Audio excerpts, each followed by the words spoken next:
রনের দিদির বটির কোপের দাগ দেখা গেল। 6টা সেলাই। ইস, সত্যি বলছি 6টা সেলাই মানা যাচ্ছে না। আর কি না, সিরিয়াসলি বন্ধুরা, আমি এরপরে রনকে সাপোর্ট করতে পারবোই না, সত্যি বলছি। আজকে বলতে আমি বাধ্য হচ্ছি, সাদে রনকে জেলে নিয়ে যাচ্ছে না, বুঝতেই পারছি। জেলের ভাত খাওয়ার জন্য রন নিজেই নিজের জন্য দায়ী। আজ 6টা সেলাই, বটির কোপ, আর যদি মরে যেত তাহলে কি হতো রন? হ্যাঁ, ছি ননি, ছি রে ননি, ছি। হাই ফ্রেন্ডস, সুমা ওয়ার্ল্ডে তোমাদেরকে অনেক অনেক স্বাগত আর অনেক অনেক ভালোবাসা। চলে এসেছি তোমাদের সামনে আরো একটা ভিডিও নিয়ে, বটির কোপের দাগ। তোমরা আমার স্ক্রিনের দিকে অবশ্যই ফলো রাখো। বটির কোপের দাগ দেখতে পাবে, 6টা সেলাইও। এরপরে কি রন ভাইকে আমরা সাপোর্ট করতে পারি? হ্যাঁ বলো তোমরা।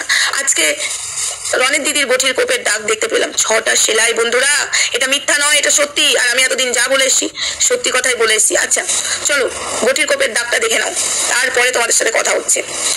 দেখে নিয়েছো 6টা সেলাই, তবে এই বটির কোপটা কাকিমার গালের সাইডে পড়েছিল, তাই এটা যদি রনের গলায় পড়তো তাহলে চিতাতে এই সব শেষ, এই তো জীবন। যাক, আমাদের মধ্যে রন আছে। এই কোপটা মারতে চেয়েছিল আমাদের রায়বাগিনী ননদিনী রনের গলায়। সেই কোপটা যে পড়েছে এই কাকিমাটার গালের পাশে, 6টা সেলাই করেছে। এরপরে রায়বাগিনী ননদিনীকে কি ভাবছো? এটা আমি ভালো কথা বলবো? বটির কোপের দাগ, হ্যাঁ রনের দিদির, এই রনের দিদিরই মেরেছিল বটির কোপটা রনকে। আর সেই কোপের দাগ যে পড়েছে এই কাকিমাটার গালে, সেদিন যে কাকিমাকে বসিয়েছিল সেই কাকিমাটা আর এই কাকিমাটার সাথে অনেক ফারাক। সেদিন কিন্তু যে কাকিমাটা এসেছিল ওই সময় আরেকটাও কাকিমা এসেছিল, তবে সেটা পরে, কিন্তু বটির কোপটা খেয়েছে এই কাকিমাটা, যার গালের পাশে দেখছো 6টা সেলাই। এই বটির কোপটা যদি রনের গলায় পড়তো তাহলে রন এখন কোন পরিস্থিতিতে থাকতো? নাটকবাজি ননদিনী, তোমাকে ভদ্র ভেবেছিলাম কিন্তু তুমি তো ভদ্র নও, তুমি সব থেকে অসভ্য, অভদ্র। এই বটির কোপের দাগটা কি মিথ্যা? এই বটির কোপের দাগটা কি মিথ্যা? হ্যাঁ, তোমার গলায় বটির কোপ মেরে এসেছিল, তোমার মা তোমার পাশে দাঁড়িয়ে তোমার ভাইকে ফাঁসাচ্ছে। কেমন মা? এরপরে তোমরা বলবে আমাকে তুমি কেন বলছো? আমি একবার না 100 বার বলবো, আজকে আমরা রন ভাইয়ের পাশে যদি না থাকতাম, রন ভাইকে ফাঁসিয়ে ওরা এতদিন সোশ্যাল মিডিয়াতেও খারাপ করতো, এতদিন জেলের ভাত খাইয়ে দিত। হ্যাঁ, আজকে জেলের ভাতটা কি রনের খাওয়া দরকার, না আমাদের রায়বাগিনী, খাইবাগিনী, ডাইনি ননদের খাওয়া দরকার? একটু বলো তোমরা। আপদ বিপদ নিয়ে ঘর, সারা জন্ম জ্বলিয়ে মর, ঘর জ্বালানি পর ভুলানি। রায়বাগিনী ননদিনী, তোমার পর্দা। আমি ভেবেছিলাম বোম্বাস্ত্রগুলো ছাড়বো না, কিন্তু এরপরে ভাবছি বোম্বাস্ত্রগুলো ছেড়ে তোমার মুখোশটা আমি ছিঁড়ে দিই। বিশ্বাস করো আমার মুখটা সুরসুর করছে কিছু জিনিস বলার জন্য, কিন্তু কথা দিয়েছি না, কথা দিয়ে কথা রাখার চেষ্টা করছি। কারণ তুমি তাদের বাড়িতে যেও সেই মানুষগুলোকে ফাঁসিয়ে দিতে পারো, তারা নিরীহ, তারা অসহায়, তাদের কিন্তু লড়বার মতো ক্ষমতা নেই। তাই কিন্তু তারা আমাকে বলেছে, সোমা তুমি জেনে রাখো, যখন একদম মাথার উপর দিয়ে জল চলে যাবে আমার কাছে জিজ্ঞাসা করো বলবে কিনা, তখনই বলো। না হলে আমি এখনই বলে দিতাম রায়বাগিনী ননদিনী, তোমার কেচ্ছা খুলতে আমার 2 মিনিটও লাগতো না। তোমার বোম্বাস্ত্রটা যেদিন আমি ফেলবো না, সেদিন কিন্তু রায়বাগিনী ননদিনী যেটুকু মুখ দেখালে ওষুধ খেয়ে টপকাবার নাটক, সেটাও দেখাতে পারবে না। তোমার মুখে কাটি করে কেউ গুঁয়ো দেবে না, ঠিক আছে? এরপরে কি বলছো? এই যে বটির কোপটা যে কাকিমাটাকে বসিয়েছিল, যেই কাকিমাটাকে বসিয়েছিল সামনে, সেই কাকিমার সাথে এই কাকিমার মুখের মিল রয়েছে। আর তার গালে তো 6টা সেলাইয়ের দাগ দেখতে পেলাম না, ওই দেখালো না। সরি বন্ধুরা, ঠান্ডা লেগেছে তাই একটু কাশি হচ্ছে। কি বন্ধুরা, কি বলতে চাইছো? রায়বাগিনী ননদিনী কতটা অসভ্য, কতটা জানোয়ার, এরপরে আশা করি তোমরা বুঝে ফেলেছো। আর এইটাকে সাপোর্ট করছে তার মা বাবা, মিথ্যা বদনাম দিল। একটা ছেলের কাছে কতটা কষ্ট জানো? মা বাবা মিথ্যা কেস দিল। আবারও হয়তো তোমরা বলবে এক কথা বারবার বলছো, এই যে বটির কোপের দাগটা, এই যে বটির কোপের দাগটা সেলাই পড়েছে 6টা। তোমরা একবার ভেবে দেখো তো, আমার গাটা শিউরে উঠছে। এই নাকি আটকাতে গেছিল, তার ফোনটা ভেঙে দিচ্ছিল, তাই আটকাতে যাচ্ছিল, নোকে মুখে একদম চিড়ে যাচ্ছে তাই করে দিয়েছে। এটা আটকানো? রন তো কিছুই বলেনি, এর থেকে বেধরম মার মেরেছে, তোমরা জানো না, ঠিক আছে? চুলের মুঠি ধরে রনকে মেরেছে। সেই সময় রন কিন্তু ক্যামেরা অন করেনি, আমি তোমাদেরকে বলছি, বলতে বাধ্য হলাম। আরো কিছু জানি, সেই দিন রনকে থাপ্পড়ও মেরেছে গালে, হ্যাঁ এমন ভাষা দিয়ে থাপ্পড় মেরেছে রায়বাগিনী ননদিনী, তখনও কিন্তু রন ক্যামেরা অন করেনি। সবাই বলছো না বাড়ির কেচ্ছা, রন সোশ্যাল মিডিয়াতে এনেছে, সবাই রনের দিকে আঙুল তুলছিল না, বাধ্য হয়েছিল সেদিন। আর তার আগে তো রনের দিদি নিয়ে এসেছিল সোশ্যাল প্ল্যাটফর্মে, রন খাবার পাঠিয়েছিল তার ভাগ্নের জন্য। আমি আর এটা নতুন করে বলতে চাই না, অলরেডি বলে দিয়েছি। তাহলে ভাবো তো রনের দিদি কতটা অসভ্য, কতটা জানোয়ার, তাকে জীবনে মেরে দেওয়ার প্ল্যান করছিল।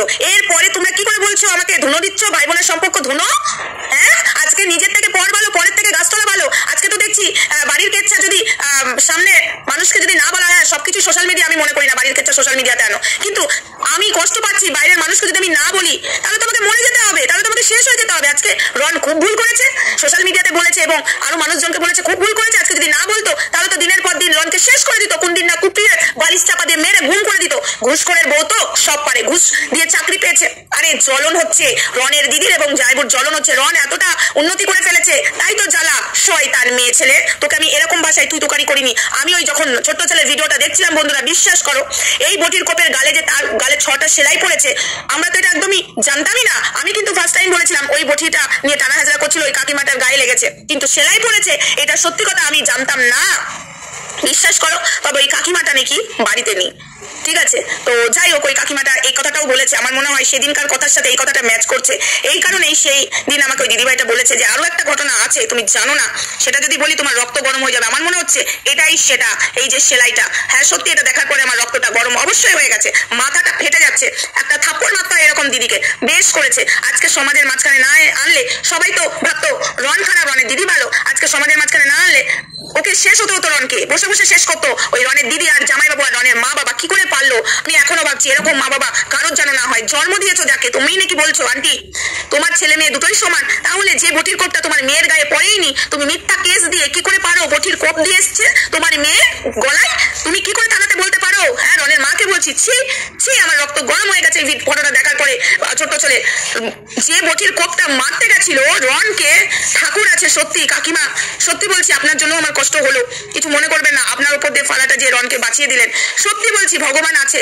হ্যাঁ আপনার কষ্ট হচ্ছে, 6টা সেলাই পড়েছে আমি জানি, তাও বলবো আপনি সত্যি ভগবানের মতো আপনি নিজের গায়ে নিয়ে নিলেন, রনকে বাঁচিয়ে দিলেন। কতটা জানোয়ার অসভ্য মেয়ে ছেলে, একটা চর মেরে দাঁত ফেলে বাড়ি থেকে বার করে দেওয়া উচিত। জানোয়ার, উনি কি ভালো ননদ? হ্যাঁ রয় বাঘিনী, বাঘিনী না ডাইনি, আমার এখন মানে ডাউট আছে। ডাইনি ওর মধ্যে ভর করেছে নাকি আমার ডাউট আছে। অসভ্য, এরপরেও তুই সেদিন পালাতে বলছিস, আমি রাগের মাথায় করেছি, ভাইকে তেল মারছিস।